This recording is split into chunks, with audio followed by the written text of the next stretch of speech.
ছাত্র শিবির এবং বাংলাদেশ জামাত ইসলাম সবসময় শৃঙ্খলার পরিচয় দিয়েছে।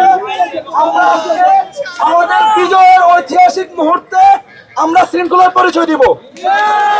আমাদের শহীদ আব্দুল মালেকের রক্ত যে ক্যাম্পাসে রয়েছে সেই ক্যাম্পাসে আজকে আমরা নিরঙ্কুশ বিজয় অর্জন করেছি।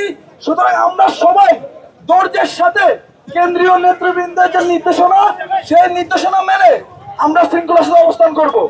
সবাইকে আন্তরিকভাবে ধন্যবাদ এবং সবাই শৃঙ্খলার সাথে থাকুন। আসসালামু আলাইকুম।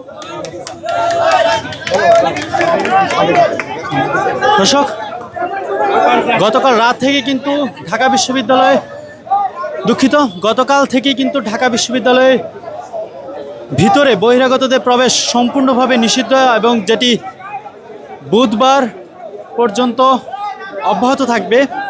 বুধবার পর্যন্ত ঢাকা বিশ্ববিদ্যালয়ের বহিরাগতরা কেউ প্রবেশ করতে পারবে না।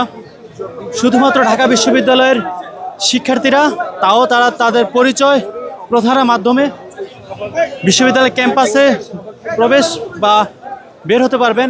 এর বাইরে দায়িত্বরত কর্তব্যরত যারা রয়েছেন, আইনশৃঙ্খলা বাহিনী সহ সাংবাদিকরা যারা ডাকসু নির্বাচন কভার করছেন, তারাই শুধুমাত্র প্রবেশ করতে পারবেন।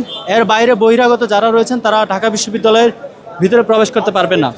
এমন একটি আইন ডাকসু নির্বাচনের দায়িত্বে যারা রয়েছে তারা এই আইন জারি করেছেন এবং সেই আইন অনুযায়ী আমরা দেখতে পাচ্ছি যে গতকাল থেকে বহিরাগতদের প্রবেশ ঢাকা বিশ্ববিদ্যালয়ে সম্পূর্ণ নিষেধ। কেউ ঢাকা বিশ্ববিদ্যালয়ে প্রবেশ করতে পারছেন না। তবে ডাকসুর ফলাফলকে কেন্দ্র করে কিন্তু উদ্গ্রীব জনতা এবং জামাত শিবিরের যে নেতাকর্মীরা রয়েছেন তারা প্রবেশের চেষ্টা করেছেন এই কিছুক্ষণের মধ্যে। তবে এই মুহূর্তে জামাত শিবিরের নেতা, সেই নেতার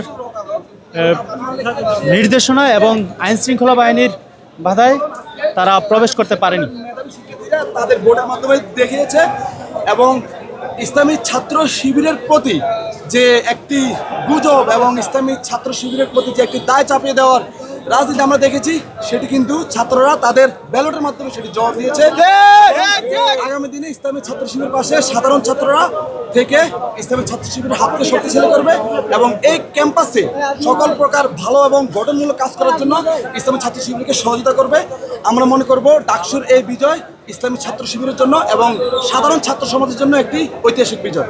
আপনাদের সকলকে ধন্যবাদ। পাশাপাশি অন্যান্য ক্যাম্পাসেও যে সামনে নির্বাচন আমরা অচিরেই কাল পরশুতেই জাবিতে নির্বাচন আছে, ইনশাল্লাহ আমরা মনে করছি সকল ক্যাম্পাসেই আমাদের ইসলামী ছাত্র শিবিরের প্যানেল, আমরা সর্বোচ্চ আশাবাদী ইসলামী ছাত্র শিবিরের প্যানেল সর্বোচ্চভাবে বিজয় লাভ করে আসবে।